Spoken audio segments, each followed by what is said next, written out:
নমস্কার বন্ধুরা, দেখেই বুঝতে পারছেন আজকের রেসিপি আমার কি হতে চলেছে।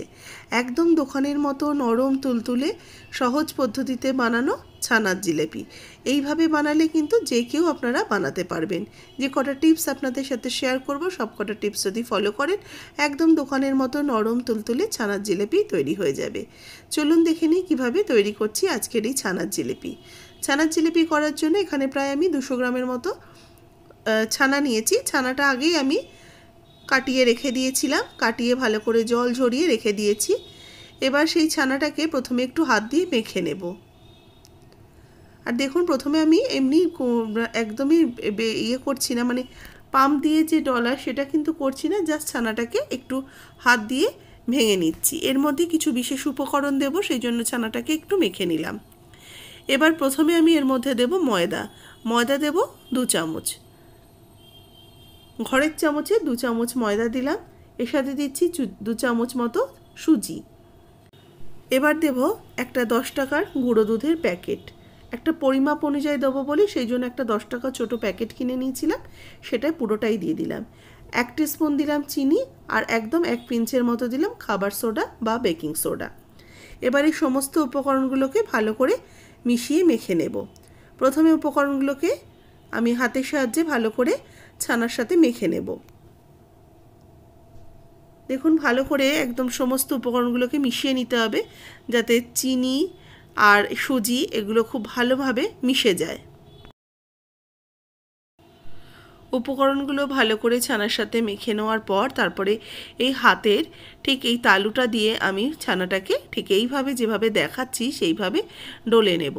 এটা প্রায় আমি কিন্তু 5-7 বার এইভাবে ডলে নিচ্ছি, যাতে ছানাটা খুব মসৃণভাবে মাখা হয়ে যায়।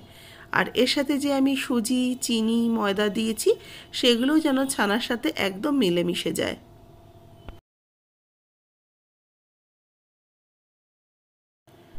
ছানাটা মাখা হয়ে গেছে, দেখুন একটা ডোয়ের মতো ফর্ম চলে এসছে।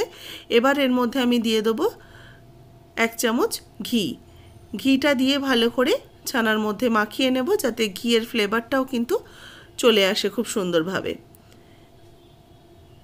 এটা তৈরি হয়ে গেল। এটা একটুখানি রেখে দিয়ে এবার আমি চিনির শিরাটা তৈরি করে নেব। চিনির শিরা তৈরি করার জন্য আমি 1 বাটি চিনি নিয়েছি, আর এর সাথে দিয়ে দেবো আমি 1.5 বাটির মতো জল।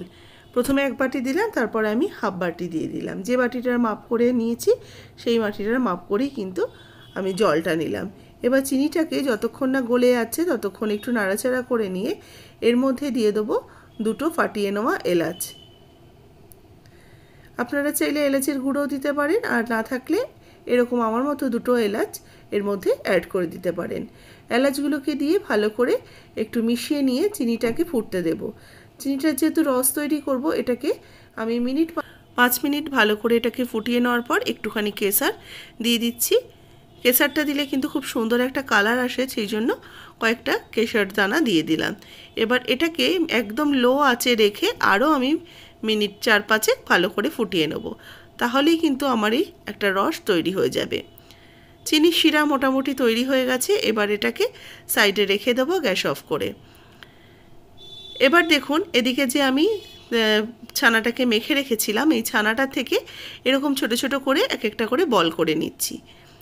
একটা পাতিলেবুর সাইজের এরকমভাবে বলটা করছি, যাতে আমার ছানার জিলাপিটা তৈরি করতে সুবিধা হয়।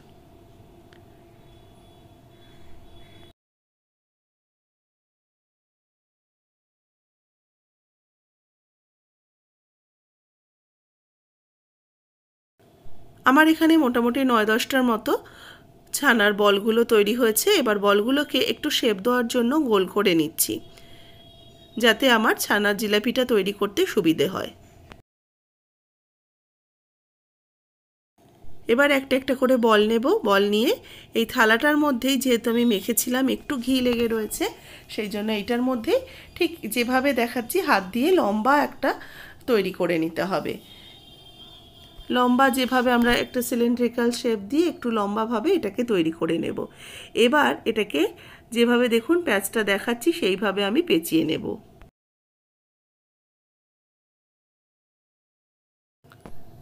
আর এটাকে কিন্তু জয়েন্টটাকে খুব ভালো করে করে দিতে হবে, না হলে কিন্তু তেলে দিলে জয়েন্টটা খুলে যেতে পারে।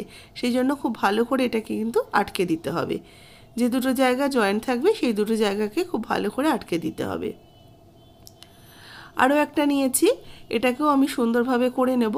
কেউ যদি খুব ছোট করতে চান তাহলেও কিন্তু খুব বেশি লম্বা করবেন না, তাহলে এটাকে এইভাবেও করে নিতে পারেন। দেখুন আমি কয়েকটা দেখিয়ে দিচ্ছি। জিলেপির প্যাঁচটা দেওয়া কিন্তু খুবই ইজি, তবে মুখ দুটোকেই খুব ভালো করে আটকাতে হবে। সব কটাই আমি একইভাবে তৈরি করে নিয়েছি। এবার কড়াইতে দিয়ে দেবো ভাজার জন্য তেল। এখানে অবশ্যই আমি সাদা তেলে করছি, চাইলে ঘি বা ডালডা দিয়েও আপনারা করতে পারেন। তেল গরম হয়ে গেলে একটা একটা করে আমি ছানা জিলেপিগুলো দিয়ে দেবো ভেজে নেওয়ার জন্য। তেল কিন্তু খুব গরম হবে না, হালকা তেলেই এটাকে ভাজার জন্য দেব। তবে প্রথমে আমি একটাই দেব। প্রথমের তেলটা যেহেতু বেশি গরম হয়ে যায় না, হয়তো খুব অল্প গরম হয়, সেই কারণে প্রথমে একটা দিয়ে দেখে নেবেন কীরকম হচ্ছে, তারপরে কিন্তু বাদবাকিগুলো দিতে থাকবেন। আমি প্রথমে একটা দিলাম, তেলটা একটু বেশ গরম রয়েছে বলে একটু পুড়ে পুড়ে গেছে, সেই জন্য এটাকে তুলে নিয়ে আমি পরেরগুলোকে ছেড়ে দিচ্ছি।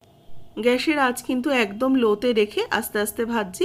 তবে এগুলো যখন তেলের মধ্যে ছাড়বেন তখন কিন্তু চট করে খুন্তিতে নাড়াচাড়া করবেন না। আস্তে আস্তে যখন দেখবেন ওটা তেল থেকে ওপরে ভেসে উঠেছে, তখন বুঝবেন যে এটা মোটামুটি একটা শেপ ধরে নিয়েছে, তখন এটাকে খুন্তি দিয়ে নাড়াচাড়া করতে পারবেন। আমি একসাথে অনেকগুলো দেব না, আমি একটা দুটো করেই ভেজে নেব। দেখুন এটাও হয়ে গেল। এটাকেও আমি কিন্তু একটা এক পিঠ দু পিঠ করে ভালো করে 1-2 মিনিটের মতো করে ভেজে নিচ্ছি।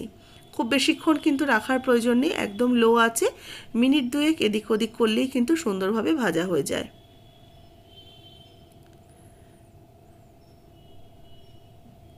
এবার আমি দুটো দিয়ে দিলাম। দেখুন এই দুটোকেও একই সাথে ভেজে নেব। আস্তে আস্তে দেখবেন এগুলো তেলের ওপরে ভেসে উঠেছে।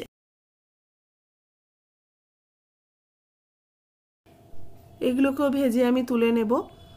এবার দেখুন চিনির শিরাটা আমি সাইডে রেখে দিয়েছিলাম। এবার আঁচটাকে আস্তে করে জ্বালিয়ে, মানে একদম ঠান্ডা শিরায় কিন্তু ছানার জিলিপি ফেলা যাবে না, একটু ঈষদুষ্ণ শিরাটা হবে, তখন আমি একটা একটা করে ভাজা ছানার জিলিপিগুলোকে ফেলে দিচ্ছি রসের মধ্যে। এবার আঁচটাকে জ্বালিয়ে দিয়ে আমি এবার একটুখানি মিনিট 2-3 একদম লো আছে এগুলোকে একটু ফুটিয়ে নেব। আর প্রথমে করা জিলিপিটা কিন্তু ডার্ক ব্রাউন কালারের হয়ে গেছে, কারণ যেহেতু আমি বড় কড়াইতে একসাথে ভাজিনি, সেই জন্য এক একটার কালার এক এক রকমভাবে এসছে। আর দোকানে যেহেতু বড় কড়াইতে একসাথে ভাজা হয়, সেই জন্য দেখবেন সব কটার ইকুয়ালি কালার আসে। যাই হোক, সুন্দরভাবে তৈরি হয়ে গেছে। এবার এগুলোকে একটুখানি আমি ফুটিয়ে নিয়েছি 2 মিনিট, তারপরে রস থেকে তুলে আমি প্লেটের মধ্যে সার্ভ করে নিচ্ছি। কেমন লাগলো আজকে আমার এই ছানার জিলিপির রেসিপি জানাবেন অবশ্যই কমেন্টস করে। ভালো লাগলে লাইক করবেন, শেয়ার করবেন। যারা নতুন দেখছেন আমার চ্যানেলকে সাবস্ক্রাইব করে পাশে থাকা বেল আইকনটা প্রেস করে দেবেন। আর এইভাবে অবশ্যই বাড়িতে তৈরি করুন। ভালো লাগলে আমাকে কমেন্টস বক্সে জানান। যারা ফেসবুক পেজ থেকে দেখছেন পেজটাকে অবশ্যই ফলো করতে ভুলবেন না নতুন নতুন রেসিপির আপডেট পাওয়ার জন্য।